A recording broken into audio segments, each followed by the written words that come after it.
We interrupt your shitty YouTube videos for a special report. James Damore, engineer at Google, fired over a memo. A memo, you say? What horrific sexism and bigotry could have been contained within that memo? What personal attacks and demonization could have been unleashed upon his poor coworkers?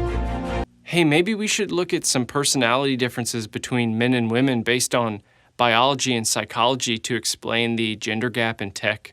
Hey, maybe we should find some non-discriminatory ways to promote gender equality? I don't know, maybe we could have an open and honest discussion about our diversity program and what's right and wrong with it.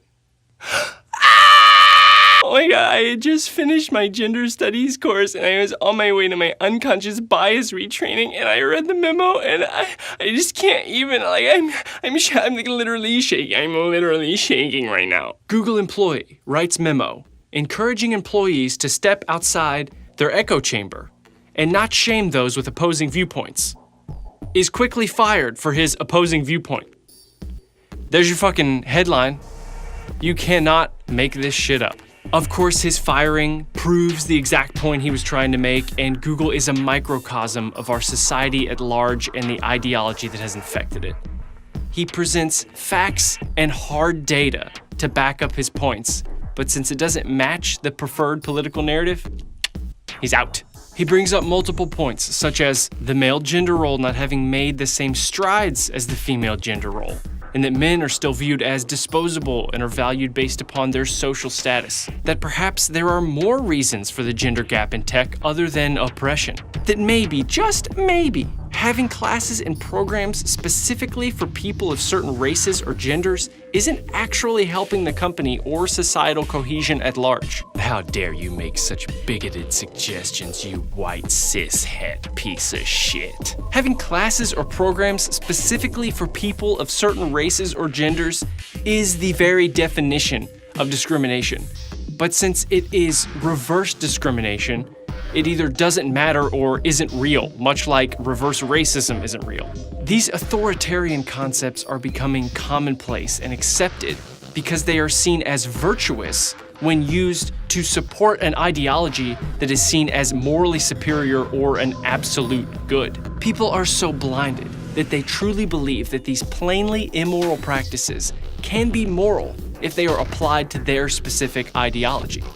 If we continue to divide people in this way, there will never be true cohesion, and the animosity between the sexes and races will only grow, and thus creating a self-fulfilling prophecy. The desire to close the gender gap in tech or any other profession is based entirely on the idea of oppression and gender roles, or in the very least that women are completely discouraged from joining these fields because of their toxically masculine environments. Any sort of gap or unevenness or inequity always falls back to oppression, which is a morally based rather than a factually based argument. The suggestion that there's a division in things simply due to the inherent differences in people, even when it's backed by scientific evidence, isn't even allowed in the discussion.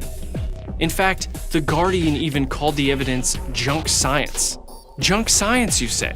Professor David Schmidt says, sex differences and negative emotionality are universal across culture. Mental health issues are larger in more gender egalitarian nations. Dr. Lee Jism says, the author of the Google essay on issues related to diversity gets nearly all of the science and its implications exactly right. The evolutionary psychology research on sex differences is one of the best reasons to promote sexual diversity in the workplace. Dr. So, a woman, says, as a woman who's worked in academia and within STEM, I didn't find the memo to be offensive or sexist in the least. Within the field of neuroscience, sex differences between women and men are understood to be true because the evidence for them, thousands of studies, is strong. Professor Jeffrey Miller says, for what it's worth, I think that almost all of the Google Memo's empirical claims are scientifically accurate. Its key claims about sex differences are especially well supported by large volumes of research across species, cultures, and history. You're junk, Guardian. You're junk news. How about that? I'm afraid that junk science is now going to get thrown around as haphazardly as fake news, as a means of dismissing opposing viewpoints. The question is,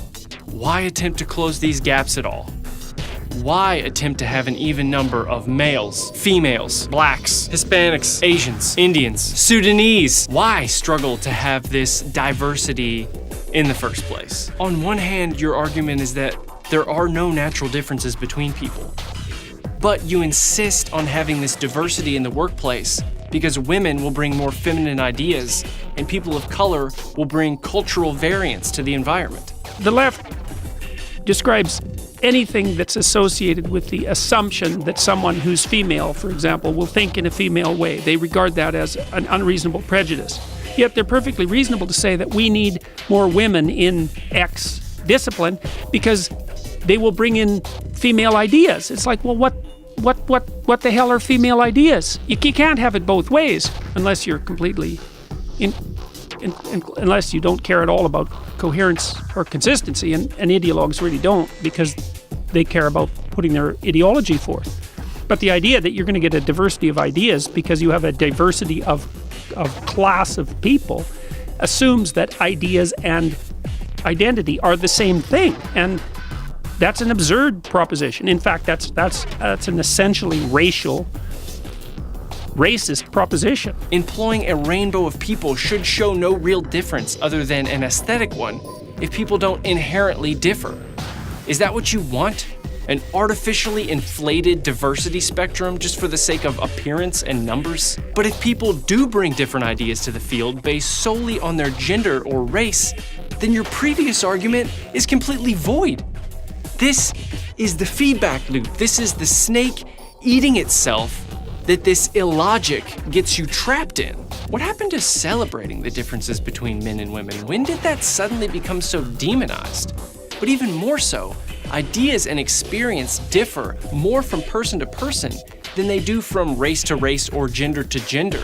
So we should be more focused on evaluating people based on their individuality rather than on the superficial differences between them if we really want a diversity of ideas, not just of gender or skin color. And why not attempt to close every workplace gender gap? Looks to me like the women have a lot of dying to do to catch up to the guys. Better fucking get on it. I believe that the real reason that something even as rational and measured as this memo can cause so much controversy is because of the very nature of the progressive ideology itself. It is an ideology rooted in morals and feelings rather than fact, and it is deeply connected to people's identities, who they see themselves as. So any opposition to it isn't just seen as a differing opinion, but rather a personal attack on who that person is. Not only that, but there's now the idea that these words are violence.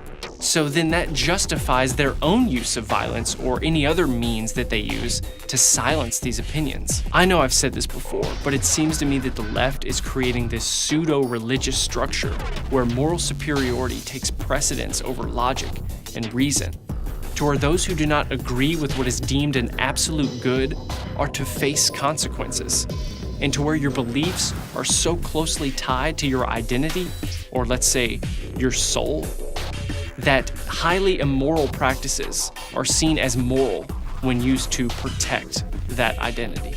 Denial of science and belief in an idea. If these are not the trademarks of an absolutist religion, then I don't know what is. Can I also just say that this is not helpful for anyone? To make women believe that they are so crippled by oppression and pressure to stay out of certain jobs that they have to have special programs and incentives in place to get them in.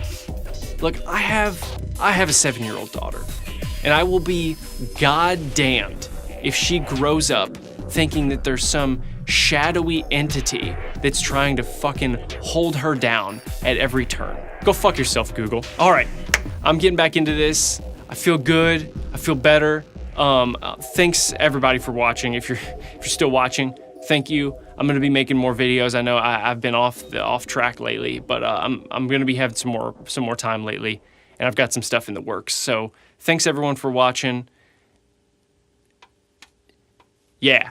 Now, if any of you ladies out there want to come over and perpetuate gender stereotypes, just send me a DM, and I can get the D in. Jesus.